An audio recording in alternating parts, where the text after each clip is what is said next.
Hello and welcome, visionaries, to this week of Creating the Vision. I am your host, Maria Maldonado Smith, and I am so excited to come to you this week with a topic that I absolutely love discussing with people and sharing my insights to. Now, I am not the expert on this, but I have done a lot of reading on this subject.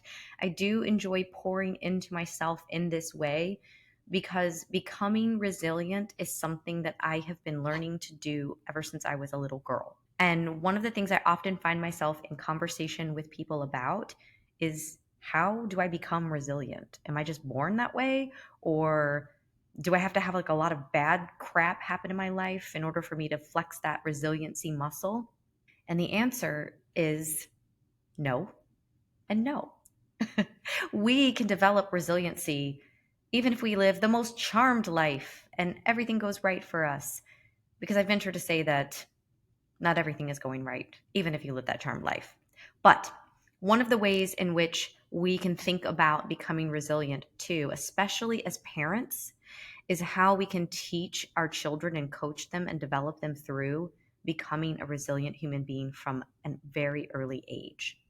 Now, as this pertains to us as adults, we still have the opportunity and ability to hone this skill, to grow into becoming a more resilient human being. And it's really 5 simple steps. So I'm going to share those with you today. The first one, of course, is going to take you all the way back to creating an action plan. Might I remind you that less than 3% of Americans write their goals down? I'm going to keep preaching it and teaching it and reminding people till they're blue in the face and they say, you know what, daggone it, I'm going to write my stinking goals down. So go do that right now. If you're not driving in your car, if you're folding laundry, put it down.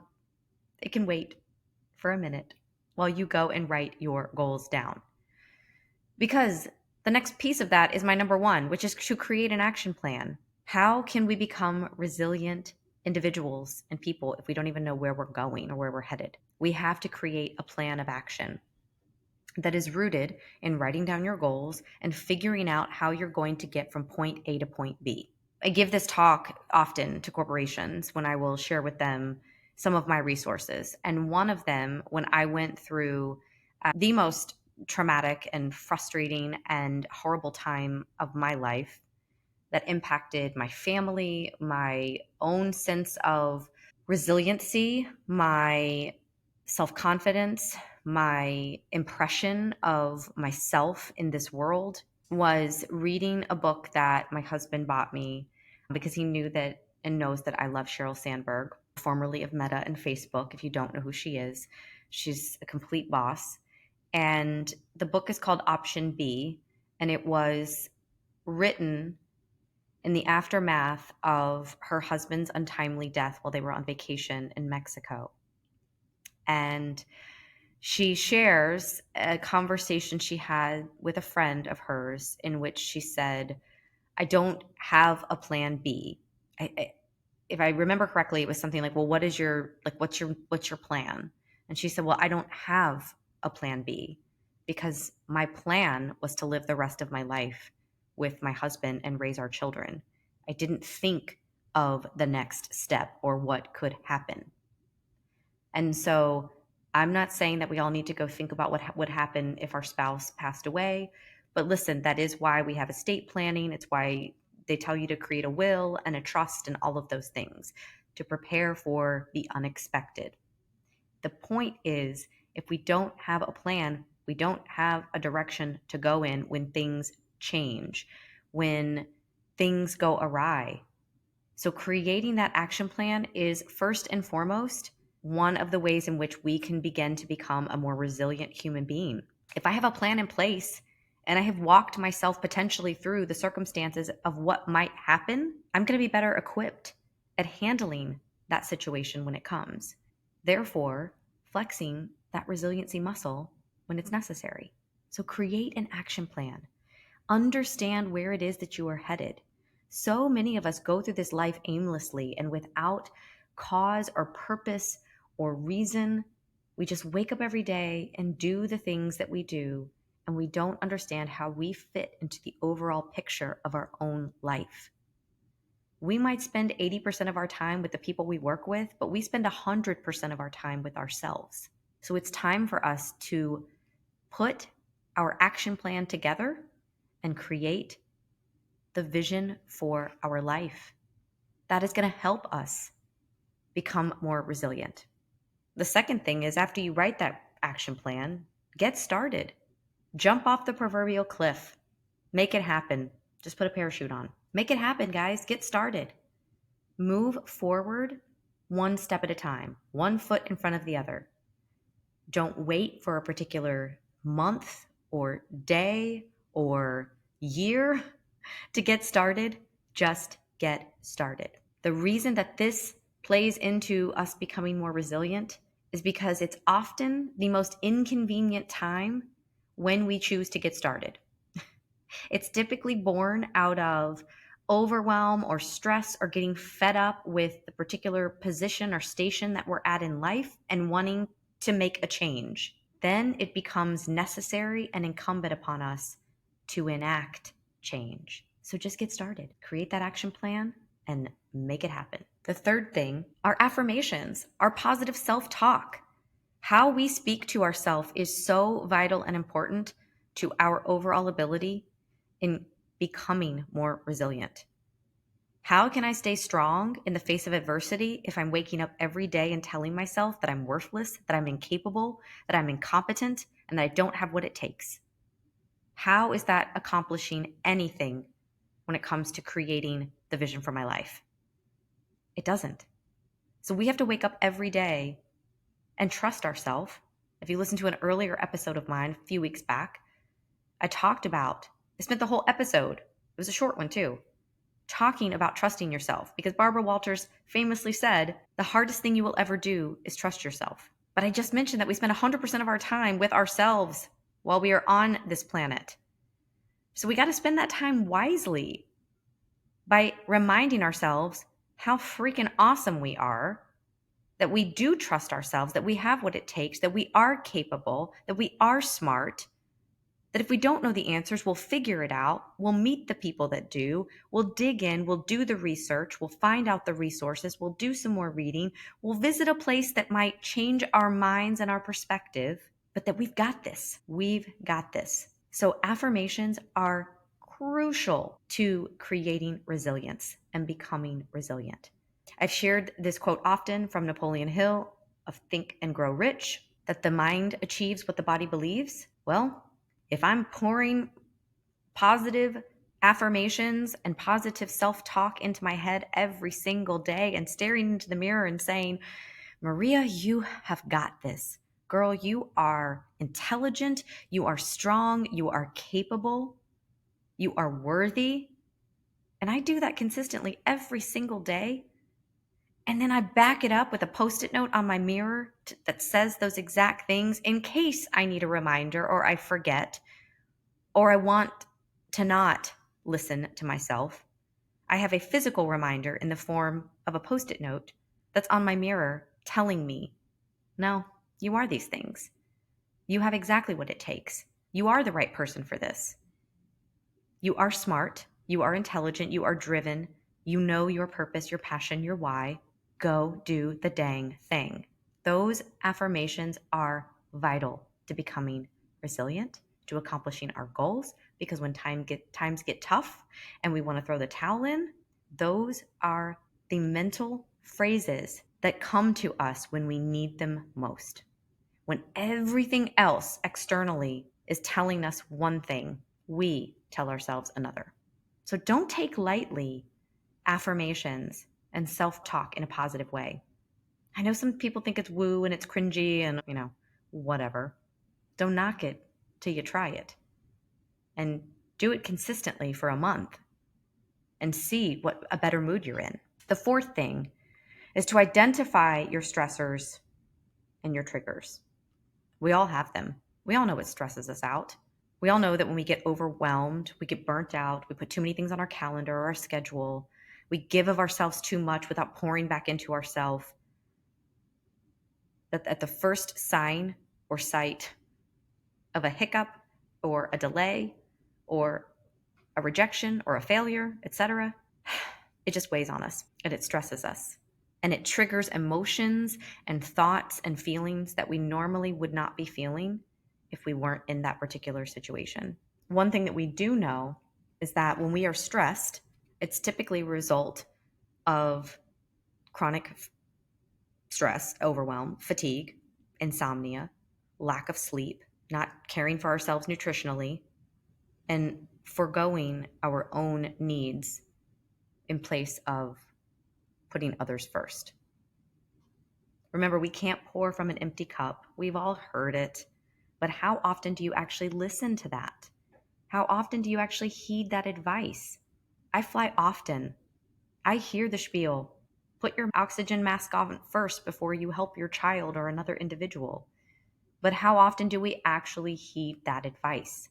We have to identify the things in our life that make us stressed, that wig us out, that can derail us if we are not attuned to what's going on around us. We're not staying in our goals and working in them, and we're not actively participating in the things that we tell ourselves daily. What are some of your triggers? What are some of your stressors? A lot of mine are self-inflicted. But think about that. Think about some of the ways in which you stress yourself out. Maybe it's that you're in a career where you're being asked to do way more than what you originally were tapped to do. You might be getting paid the same. How does that make you feel? Have you shared any of these thoughts with your manager, with your leader? It could be that you're going through a difficult time at home, and maybe your stressor is the family meal because you are tired of hearing your kids say that they don't want to eat what you cook. I am lucky on that one because my husband is our cook and he is a phenomenal one at that. And our kids never say that they don't want to eat his food. So it's actually not one of my stressors. But if it's one of yours, then there you go. Identify it, understand why it makes you feel the way it makes you feel. Acknowledge it, get it out there, write it out, and figure out how you're going to cope with it the next time that it presents itself. The next time you're asked to do more, when your plate is already full, what does that conversation look like? Because you can't keep depleting yourself at the mercy of making someone else happy. We have to focus on ourselves because when we are the most whole and complete and full versions of who we are better for people. That is the byproduct of that. So I hone on this one on number 4, which is identifying your stressors or your triggers, because we seemingly go through life at times and we don't acknowledge what those are. We don't understand why we are anxiety ridden. Because emotional intelligence tells us that that's a secondary emotion and it's only there to hinder us. And anxiety is typically a root of fear. Is it a fear of failure? Is it a fear of rejection? Is it a fear of not making others happy? Whatever that fear is needs to be identified. So regardless of goals, regardless of all of these wonderful things that we set out to accomplish, if we don't know who we are and why we're doing what we're doing and what it means to us, the value that we place on it, then there's really no point in trying, because we're just going to keep running on that hamster wheel. And every time something comes up that we are uncomfortable with, we're not going to address it, or we won't know how to, because we haven't gone through the emotions and the feelings and the steps and the motions of figuring out what it is that makes you unhappy, that makes you sad, that makes you disappointed and frustrated and pissed off, and what are your pet peeves and what are all of those things. This probably should be number 1, honestly. But I just am a sucker for an action plan that I'm pie in the sky, so I want you to write down those goals first. But as you start to dig in, you start to dig in deeper and deeper and deeper, that's when you put the pedal to the metal. That's when you start figuring things out. And that's when you say to yourself, oh, what makes me this way? Why do I react this way? Why did that really upset me? Why did that motivate me? Why did that make me wake up and say, I can do this? We need to understand ourselves better than anyone else because we spend 100% of our times with ourselves, with us. So I really want this for you. I want you to know what your stressors are. I want you to know what triggers you in a negative way, in a positive way, in all of the ways. Because on the path to becoming resilient, this is what's going to set you up for success. This is what is going to be the difference and that variable and that huge factor and catalyst for you giving up or moving forward and progressing. And the fifth thing, just keep swimming. Just keep swimming. Just keep going. Keep moving forward, one step at a time, one foot in front of the other. No one says you have to accomplish your goal in 6 months, in 6 days, in 6 years. You know what you're capable of accomplishing. Can you push yourself at times? Absolutely. We all can. That's why it helps to have an accountability partner. And we know science tells us that when we have an action plan, when we've written down our goals, when we've created that visual representation for our plan, and we have an accountability partner on board, we are 64% more likely to accomplish our goals. So we know this. But when things happen, what's your default setting? Do you give up? Do you give in? Do you throw the towel in? Do you say, I'm done, I'm out, it's too hard? Or do you push through? The resilient person pushes through. And that's what we're working to become. We're working to become more resilient so that you push through. Accomplishing goals is not easy. The goal, yes, is the destination, of course, because it's everything along the way to getting there that is hard. That's where we're building resilience. We're building resilience in the crevices and the nooks and the corners and the edges and everything else along the path to that goal. That setback, flexing that resiliency muscle. That rejection, flexing that resiliency muscle. The person who told you they don't think that your idea is so great, flexing that resiliency muscle and pushing through and proving them wrong. And not proving them wrong because you want to stick it to them, but proving them wrong because you know in your heart, you know in your mind, because you've been telling yourself forever that you have what it takes. You know your why. You're following your North Star. And it doesn't matter what they say because you don't have to appeal to everyone. You just have to appeal to the one person that is going to accomplish that goal, yourself. I tell clients, I'm not for everyone, and neither are they. So why would I listen to someone else and put their advice on a pedestal when they're not even a part of my goal? They're not even a part of the journey. They're not even a part of the day-to-day. I wouldn't. I don't. This is how we continue to build that resiliency. And parents, if you're listening, build this in your child. This is something that is learned. Remember at the very beginning, I said, people ask me, is this something that we're born with? No. Are there people who are just innately more capable of pushing through? Yes. I think we have figured that out in life, that they are just incredible human beings who, despite all odds, will push through. And they are our guiding light. They are our examples. They're the Michael Jordans, the Oprah Winfreys of the world, who have pushed through despite all odds, despite everything happening in a negative fashion in their life. And they said, I'm still going to make it happen. They're phenomenal resources for us to lean on. But that doesn't mean because we haven't gone through something tragic and traumatic that we can't develop the ability to become resilient. It's necessary. And in raising the future generation to create the vision for their life, we have to instill in them and fight against this instant gratification world that we live in that only shows people's highlight reels and doesn't give us the full picture of what it took for them to get there. It is even more important as parents and as educators and as caregivers and as providers that we instill resiliency in our children. And here are just a couple of ways and suggestions that I have, because honestly, I am not the expert on this. I am still living my life as a mama of three and trying to build resilient and strong children, but I fail at times because as a parent, my go-to, my knee-jerk reaction, my default setting as a parent is to protect, is to instruct and to guide and then just do it for them. Let's just make it easy, right? Oh my goodness. If you're listening, raise that hand.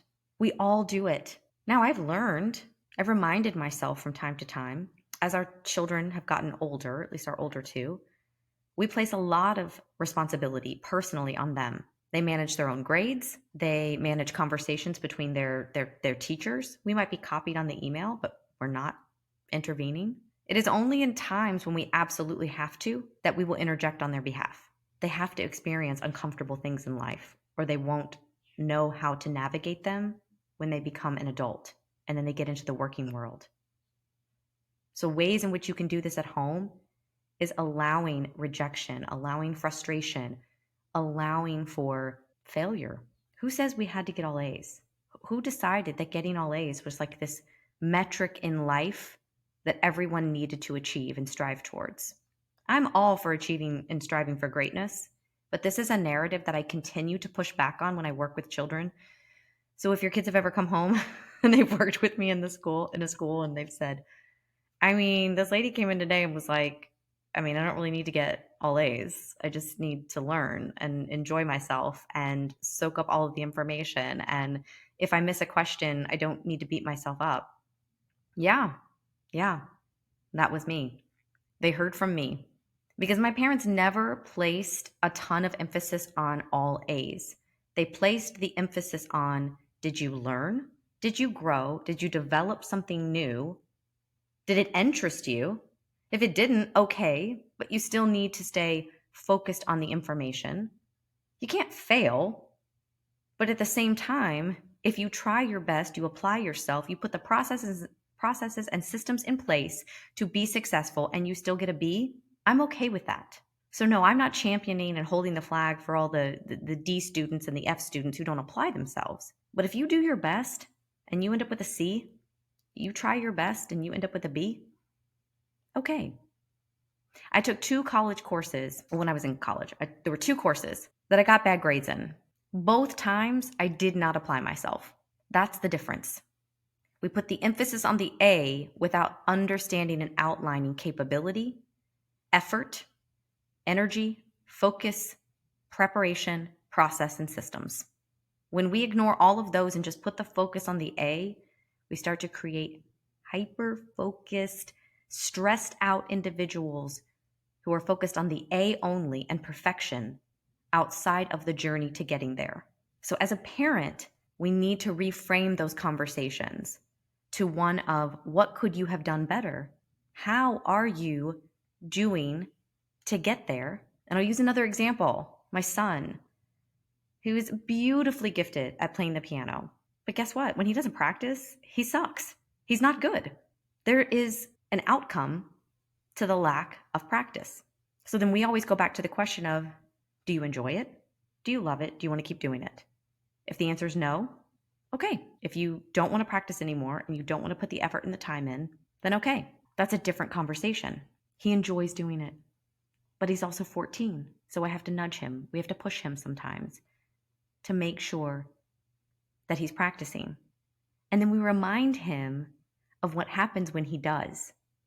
See, when you studied for that test, when you practiced 30 minutes every single day this week, did you have a better lesson? Did you get a better grade? Did you understand the content more? Parents, just slow down and have those conversations with your kids. Help them to understand the why. Every child, we're like salespeople as parents. Every child, every human being wants to know what is in it for them. In all of life, we want to know the WIFM. Why should I work out? Well, because I'm going to go to my doctor and I'm going to get a better overall health score. They're going to say that I did the dang thing. Woohoo, you got healthy. I'm also going to live longer. I'm going to feel better. I'm going to maybe de-stress and get some of those stressors relieved and released. But I have to understand why I'm doing it in the first place. We can help and guide our children at the earliest of ages to understand those dynamics of resilience by walking them through those kinds of questions. Like I said, I'm not an expert on this. My go-to resource and expert is Lisa D'Amour, who is fantastic. If you have girls, definitely read her books. She wrote one, I can't remember the title right now off the top of my head, but she has a new book that she just came out with, but it's fascinating, and go check her out. We'll link her in the show notes here for you as a resource and as a guide. As an adult, if you are a leader, a people leader, you're looking for resources for your team, try option B with Sheryl Sandberg, especially if you're a team of ladies. Tim Grover wrote a fantastic book called Relentless: From Good to Great to Unstoppable, which defines the catalyst between what makes Michael Jordan, Kobe Bryant, LeBron James, relentless in pursuit of excellence, and what made them different from all the other people that he worked with and knew in performance and high performance athletes. YouTube's great. There's lots of resources out there as well on becoming resilient. But the bottom line is it's a practice. It's something that is not innate. It's a learned skill. It's a learned behavior. Just like negative self-talk is learned, so is positive self-talk. Just like putting an action plan together is learned, so is not doing one. So to recap, my 5 suggestions or my 5 tools on becoming resilient, especially in the face of achieving goals, would be create that action plan, get started, identify your stressors and triggers, back up, affirmations, yes, do that. That's actually number 3. Number 4, oh, let's just start this over, right? So that we get this in the right order. My top 5 tips or tools to achieving or becoming more resilient. Number 1, create an action plan. Number 2, get started. Number 3, those affirmations, that positive self-talk on a daily basis. Number 4, those stressors and triggers, defining those and identifying them for yourself. Number 5, just keep going. Just keep swimming. Put one foot in front of the other. Keep going. Keep doing the dang thing, making it happen day in, day out. You mess up one day, that's fine. Get right back in it the next. You forgot to do what you said you were going to do. You put your Post-it note in the mirror and man, your day went to hell in a handbasket. Okay, put that Post-it note back up on that mirror the next day and go right back at it again. Because I believe so passionately in people achieving and accomplishing their goals. This is everything to me. It is my life. It is my life's mission, my life's purpose. I want people to live the most fulfilled, the most purpose-driven lives that they can. But it starts with us. We have to do the work. No one can do it for us. We have to take ownership of the vision that we have for our life. If it's up here in our heads and it's here in our hearts, we owe it to ourselves to do what it takes to make it happen. Trust yourself. Lean into your process. Do the work. Reap the rewards. Become resilient so that you can do it all over again the next time you want to accomplish something big in your life, even something small. You're more equipped and you're more prepared to handle it. As we approach the holidays, especially, this is a really difficult time of year for a lot of people. This time of year in and of itself brings out stressors and triggers. Go ahead and be thinking about some of those and come up with your action plan. How are you going to handle that? How are you going to push through in those stressful moments?